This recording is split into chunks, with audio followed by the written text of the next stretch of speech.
Hello guys. Pagsikitay! May i-share ako sa inyo na aking yan ang aking mga healing pusa ko yan. Yan ang nagbibigay sa akin ng Nakatingin si Black sa amin. ano ba binibigay mo, Blacky? Marami Blacky. Hindi ko Blacky. May dalang swerte si Blacky, may dalang healing, Blacky. Hiniling ko yung pusa, ganyan akong pusang itim. Kasi may taglay na kapangyarihan yung ating mga alagang pusa. Lalo Ano na, ba yung inaano mo sa vlog ngayon? ang topic natin sa vlog natin ngayon ay paano magtanggal ng mga lamig sa katawan mo. Tulad ng bentosa. May maraming klase ng bentosa. Marami na naglalabasan ngayon mga high-tech na. Pero ang pinakaalam ko, noong pambata ako, hanggang sa tumanda na ako ngayon, ay yung baso po. Baso, gamit ng baso. Ang alam ko lang before, baso lang siya. Something lalagyan mo ng apo yung loob, sisindihan mo, sisipsipin. Ngayon, mayroong mas effective, mas maganda, mas makukuha lahat ng lamig. Hindi lang ang baso, hindi lang yung apoy. Meron pa tayo isang uses na pwede nating gamitin. Ito ay makikita lang sa ating kusina, sa tindahan. Marami niyan. Luya.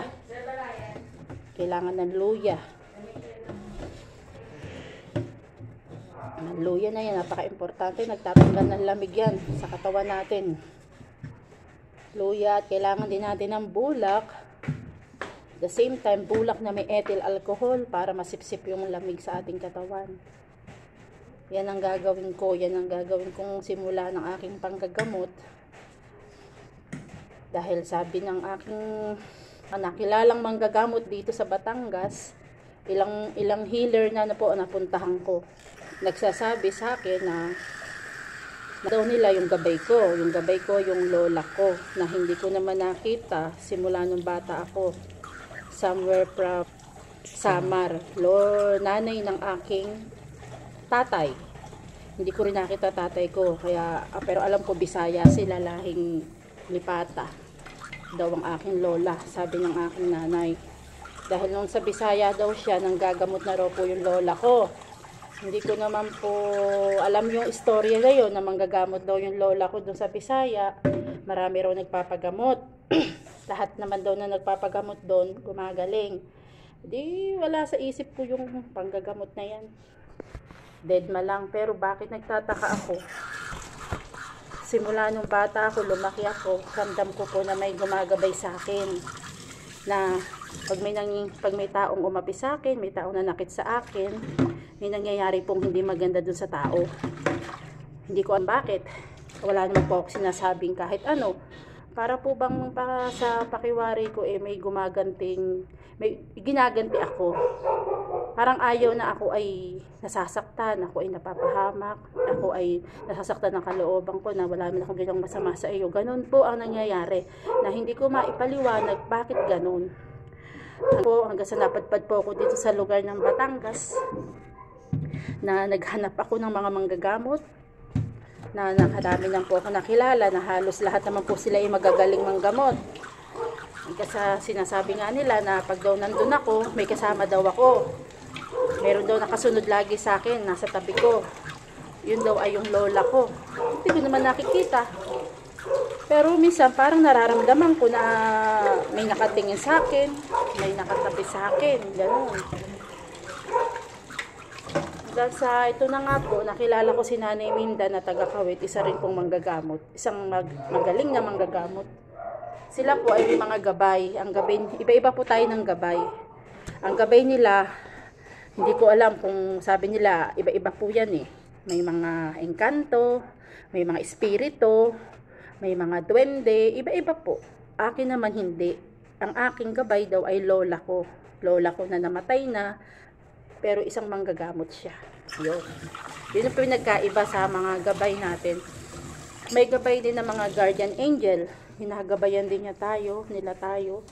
Depende sa atin kung anong gabay ang meron tayo.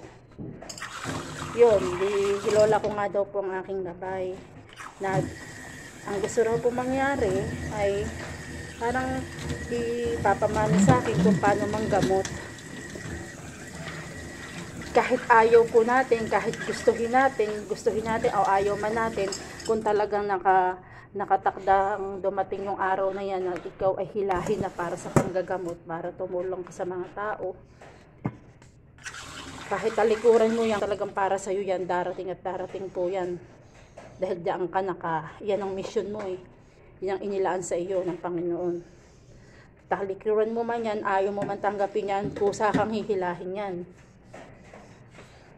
Kaya, totoo po yun, naniniwala ako doon. Ngayon po, at the age of 43, marami pa rin po akong gusto sa buhay na mangyari o maganap sa future ko. So, itong panggagamot po na ito, kung hihilahin talaga ako at para po sa akin to, tatanggapin ko ng buong puso. Okay. Gamot na healing, let's say healing bentosa, halo-halo na ho. Kasi kung may lahi kayo, mas madali mong magagamot yung taong may sakit. Mas madali mo silang mahihil. Pero kung wala ka naman lahing manggamot, sabihin lang na nag-aral ka lang ng panggagamot o panghihilot, pangmamasage, nag-aral ka lang. Wala, yun lang, nag-aral ka lang. Pero yung sabing may lahi, may dugo kang manggagamot, iba yun. Magkaiba po yun. Sabihin, double ang purpose mo. Dalawang skills mo na wala sa manghihilot laang. Iba yung nanghilot ka lang ng basta, iba rin po yung ikaw ay may lahi talaga. Mas isa po yun, mas effective po yun sa taong hihilot gagamot. Yun po ang aking explanation based on my experience. Po niyan, meron po akong natutuhang bago ngayon. Pinanood ko lang isang beses, ramdam ko sa sarili ko na kaya kong i-apply, kaya kong gawin. Kaso wala pa akong taong paggagawan kung sino. Kaya lang, kailangan ko pang bumili ng gamit. Mura lang naman ang baso. Mura lang ang ethyl alcohol. Mura lang ang luya. So, kailangan ko na isang taong gagawa nun. Na makikita ko na effective at talagang dapat kong i-apply sa magiging customer ko o magpapaservice sa akin sa panggagamot ko. Isa po ako, gagawin ko ang bentosa sa may gusto. Yun po ay kailangan doon sa taong maraming sakit sa likod, na pananakit ng likod, mga lamig natin, yan po ang kadalasang sakit ng may edad na, tulad ko po. Dahil din ako lamig. Kaya kailangan maturuan ko si Dave para siya i-apply din niya yun sa akin. So ngayon, yan pa lang po ang aking details about sa bentosa, sa panggagamot, sa healing, massage ko. Kaya thank you po kay Ate Mylene dahil nagpamassage po siya sa akin.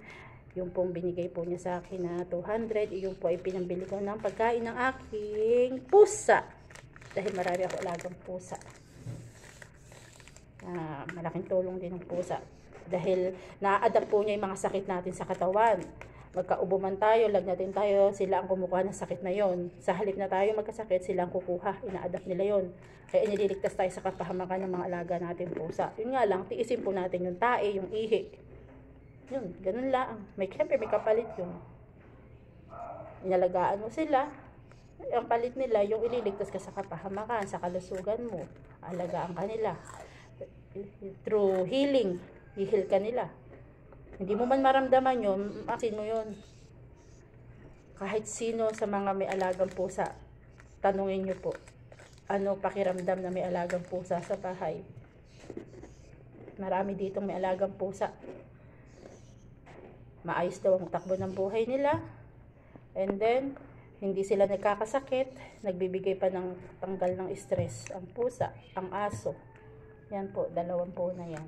Kaya kayo mga pet lover, yan po ang piliin ninyo, aso at pusa. Okay.